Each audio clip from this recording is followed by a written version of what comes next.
जय श्री कृष्णा। आप सभी को श्राद्ध पक्ष के 14वें दिन की ढेरों शुभकामनाएं, चतुर्दशी के श्राद्ध की ढेरों शुभकामनाएं।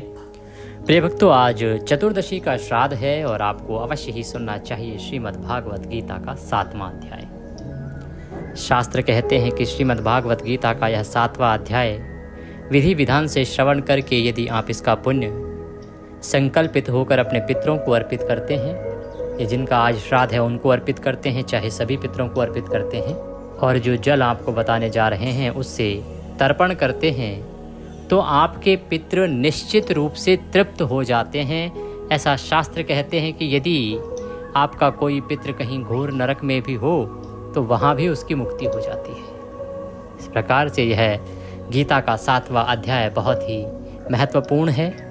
आपको श्राद्ध पक्ष में प्रतिदिन सुनना चाहिए। विधान तो ये कहता है कि यदि आप श्राद्ध पक्ष के 16 दिन तक इसको सुनते हैं और इसका पुण्य अपने पितरों को अर्पित करते हैं तो आपके पितरों का कल्याण होता है, आपके जीवन के सभी संकटों का नाश होता है।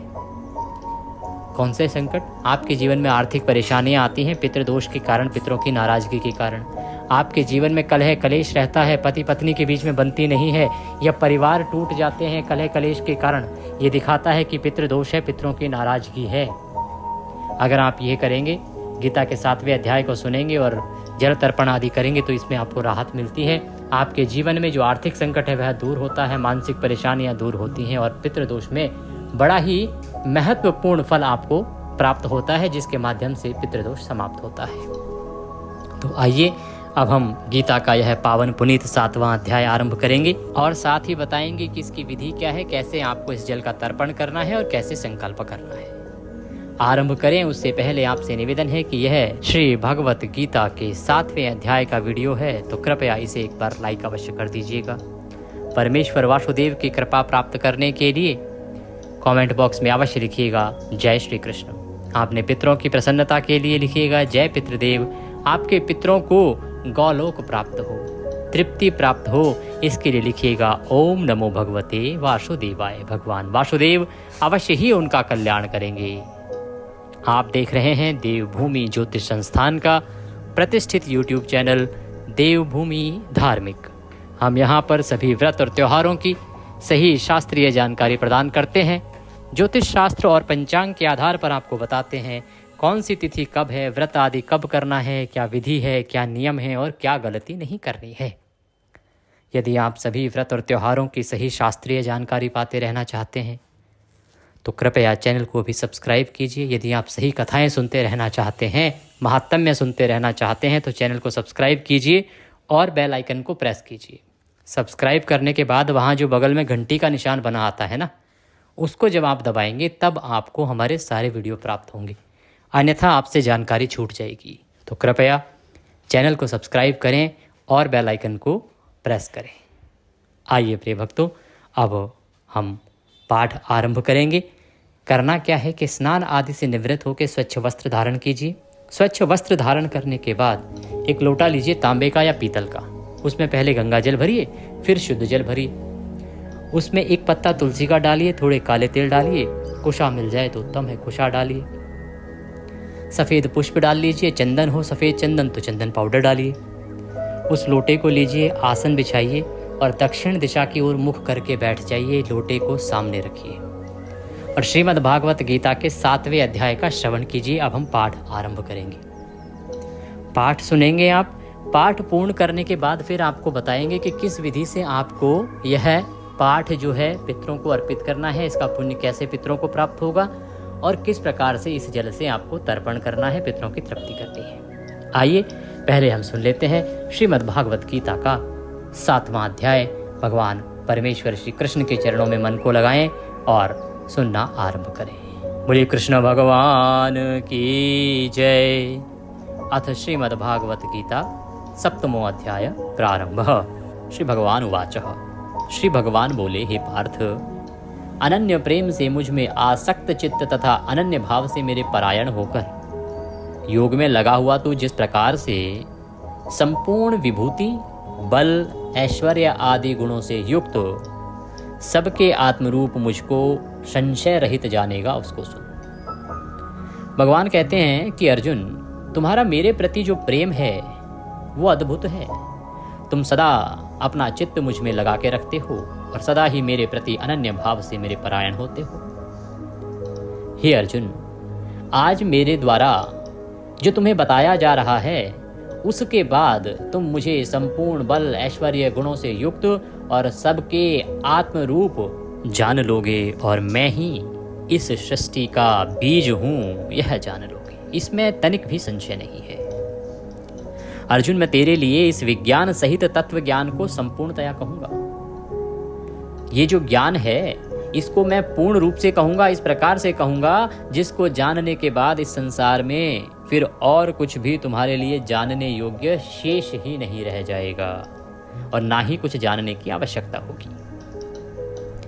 हजारों मनुष्यों में कोई एक मेरी प्राप्ति के लिए यत्न करता है और उन यत्न करने वाले योगियों में भी कोई एक मेरे परायण होकर मुझको तत्व से अर्थात यथार्थ रूप से जानता है। भगवान कहते हैं कि अर्जुन, इतने सारे जो प्राणी हैं, इन हजारों प्राणियों में केवल कोई एक विरला होता है जो मुझे भजता है, जो मुझे प्राप्त करने के लिए प्रयत्न करता है। और उन प्रयत्न करने वालों में भी कोई एक ही मुश्किल से होता है जो मुझे यथार्थ रूप से जान पाता है। हे अर्जुन, पृथ्वी, जल, अग्नि, वायु, आकाश, मन, बुद्धि और अहंकार, इस प्रकार यह 8 प्रकार से विभाजित मेरी प्रकृति है। यह 8 प्रकार के भेदों वाली तो अपरा अर्थात मेरी जड़ प्रकृति है। और हे महाबाहो, इससे दूसरी को, जिससे ये संपूर्ण जगत धारण किया जाता है, मेरी जीव रूपा अर्थात परा चेतन प्रकृति समझना चाहिए। हे अर्जुन, तो ऐसा समझ कि संपूर्ण भूत इन दोनों प्रकृतियों से ही उत्पन्न होने वाले हैं। अर्थात इस सृष्टि में जितने भी जीवात्माएं हैं, जो भी जीव हैं, वो केवल इन 2 प्रकृतियों से ही उत्पन्न होते हैं और कोई तीसरा नहीं है। और मैं संपूर्ण जगत का प्रभव तथा प्रलय। भगवान कहते कि मैं स्वयं इस जगत का प्रारंभ हूँ, पालक हूँ और मैं ही इसका प्रलय करता भी हूँ। अर्थात संपूर्ण जगत का मूल कारण भी कोई और नहीं, भगवान वासुदेव ही हैं। हे धनंजय, मुझसे भिन्न दूसरा कोई भी परम कारण नहीं है। यह संपूर्ण जगत सूत्र में सूत्र के मणियों के सदृश मुझ में गुथा हुआ है। हे अर्जुन, इस सृष्टि में, इस सृष्टि के होने का दूसरा कोई और कारण है ही नहीं। ये जो संसार है, ये जो जगत है, ये जो सृष्टि है, ये मेरे भीतर ही गुथी हुई है। मैं जल में रस हूँ और चंद्रमा तथा सूर्य में प्रकाश हूँ, संपूर्ण वेदों में ओंकार हूँ और आकाश में शब्द और पुरुषों में पुरुषत्व हूँ। भगवान वासुदेव कहते हैं कि हे अर्जुन, इस जल में जो रस है ना, वह रस किसके कारण है? वह रस भगवान वासुदेव के ही कारण है। वह स्वयं भगवान वासुदेव के ही रूप में है। कहते हैं कि चंद्रमा और सूर्य जो चमकते हैं, उनमें जो प्रकाश है, वह प्रकाश किसका है? वह प्रकाश भी भगवान वासुदेव ही हैं। वह प्रकाश भी उन्हीं का है। और संपूर्ण वेदों में जिस ओंकार की बात आती है, जिस ओंकार का वर्णन आता है, वह ओंकार भी मैं ही हूँ, अर्थात भगवान वासुदेव ही हैं।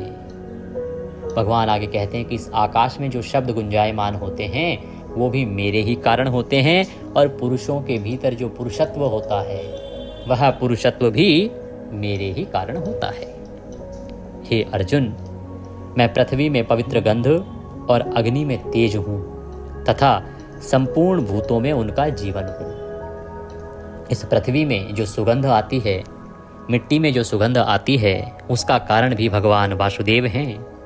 और अग्नि में जो तेज है, जो जलाता है, अग्नि का वह तेज भी भगवान वासुदेव ही हैं। तथा संपूर्ण भूतों में उनका जीवन और संपूर्ण तपस्वियों में तप हो। ये जो प्राणी समुदाय है, इन सभी में जो जीव रूपा हैं, वो भगवान वासुदेव ही हैं। वो जीवन जो हैं, वो भगवान वासुदेव के कारण ही है। और तपस्वियों में जो तप होता है, उसका कारण भी वासुदेव ही हैं। भगवान आगे कहते हैं, हे अर्जुन, तू संपूर्ण भूतों का सनातन बीज मुझको ही जान। ये जितने भी जीव आत्माएं हैं, जितने भी प्राणवायु हैं, जितने भी संसार में जीव हैं, उन सब का जो सनातन बीज है, जिससे वो उत्पन्न हुए हैं, वह मैं ही हूँ, ऐसा जान। मैं बुद्धिमानों की बुद्धि और तेजस्वियों का तेज हूँ।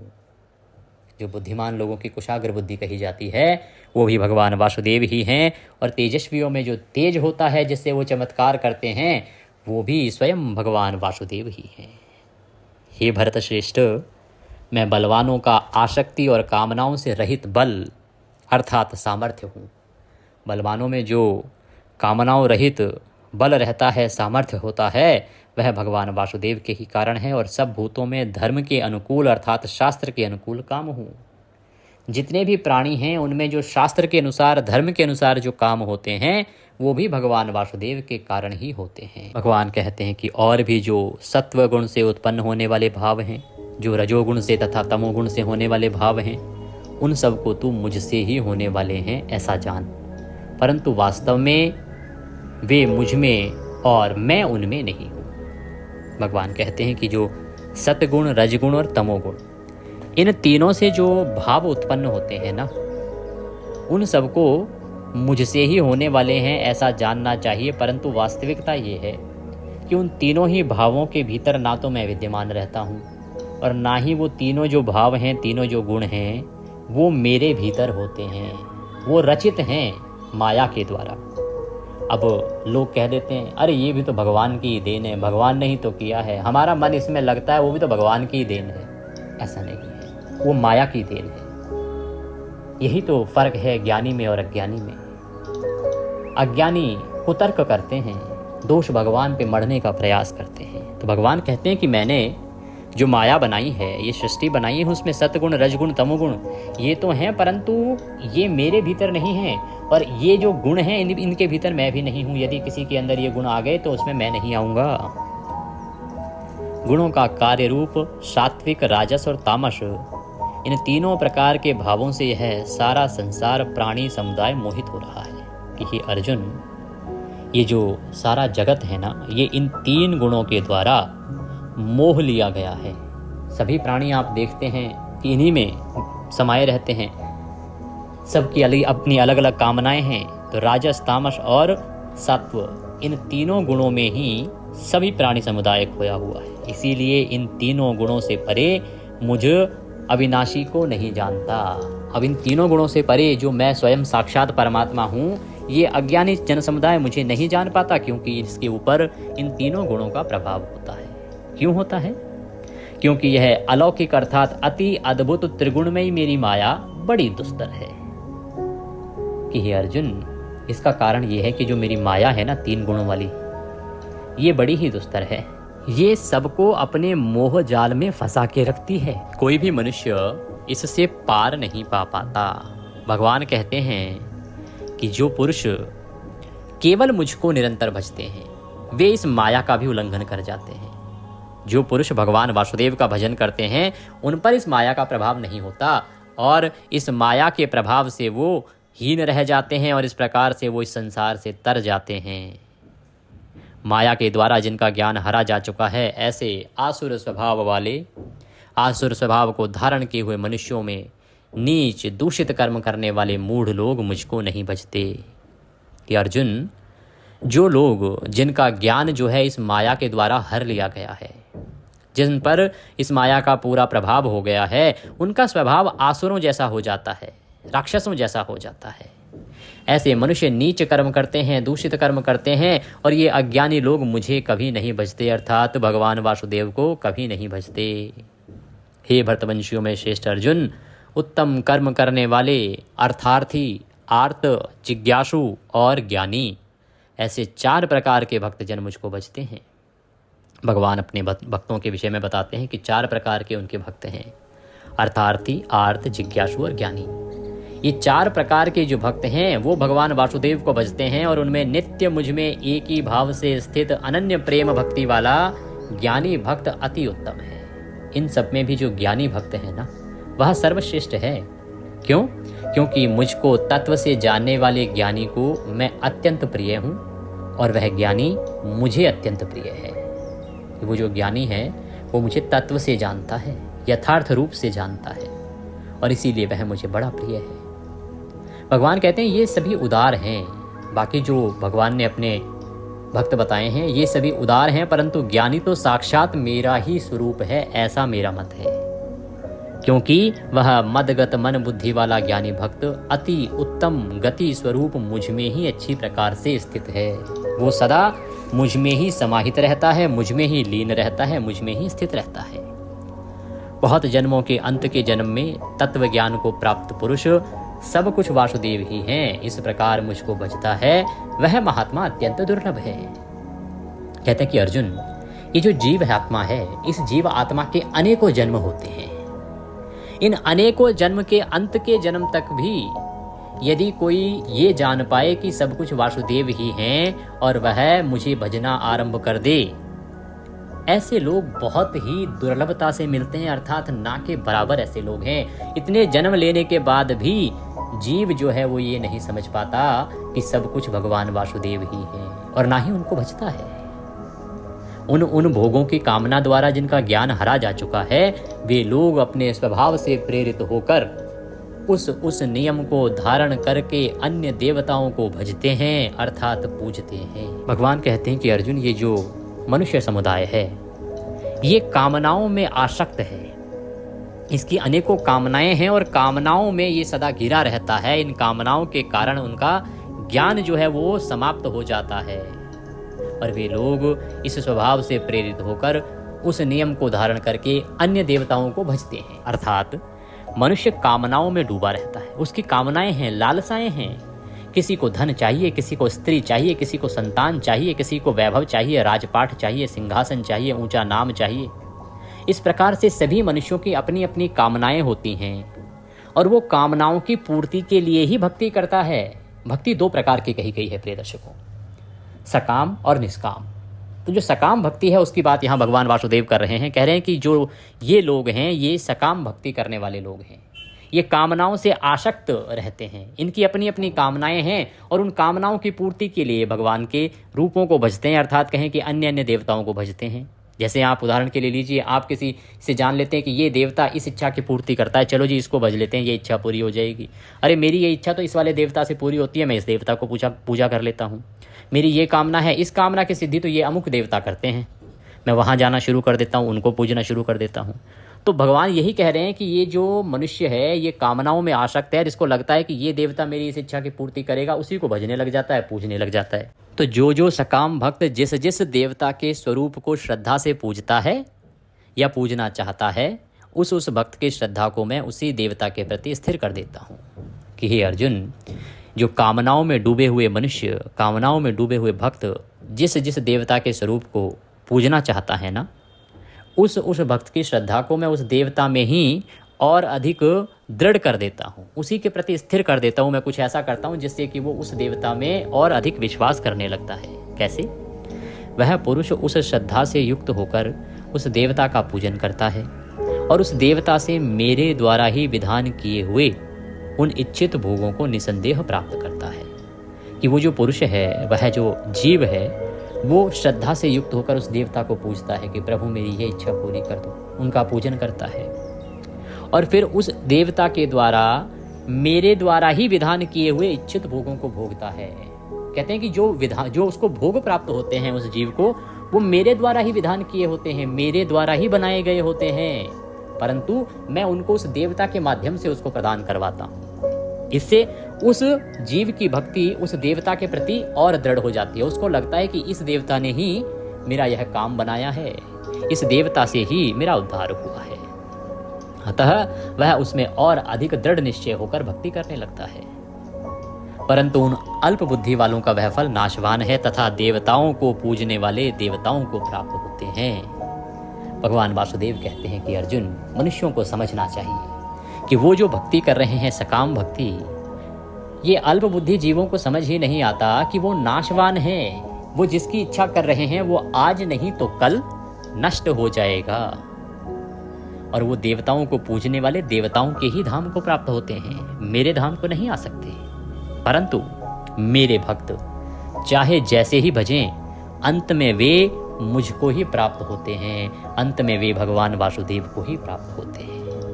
बुद्धिहीन पुरुष मेरे अनुत्तम अविनाशी परम भाव को न जानते हुए मन इंद्रियों से परे मुझ सच्चिदानंदन घन परमात्मा को मनुष्य की भांति जन्म कर व्यक्ति भाव को प्राप्त हुआ मानते हैं। कहते हैं कि ये जो पुरुष समुदाय है, ये जो जीव समुदाय है, ये बुद्धिहीन है। इनको यह लगता है कि ये जो सच्चिदानंदन घन परमात्मा हैं, ये मनुष्यों की तरह जन्म लेते हैं और फिर मृत्यु को प्राप्त हो जाते हैं। इनको ये व्यक्ति भाव को प्राप्त हुआ ही मानते हैं। ये समझ ही नहीं पाते कि ये तो अजन्मा है। भगवान कहते हैं अपनी योग माया से छिपा हुआ मैं सबके प्रत्यक्ष नहीं होता, इसीलिए यह अज्ञानी जन समुदाय मुझ जन्म रहित अविनाशी परमेश्वर को नहीं जानता, अर्थात मुझको जन्मने मरने वाला समझता है। कि हे अर्जुन, मैं सदा अपनी योग माया से छुपा रहता हूँ, किसी के प्रत्यक्ष आता ही नहीं। और यही कारण है कि ये जो अज्ञानी जन समुदाय है, इनको लगता है कि मैं भी जन्म लेता हूँ और मृत्यु को प्राप्त होता हूँ, और ये मुझे जन्मने तथा मरने वाला ही समझते हैं।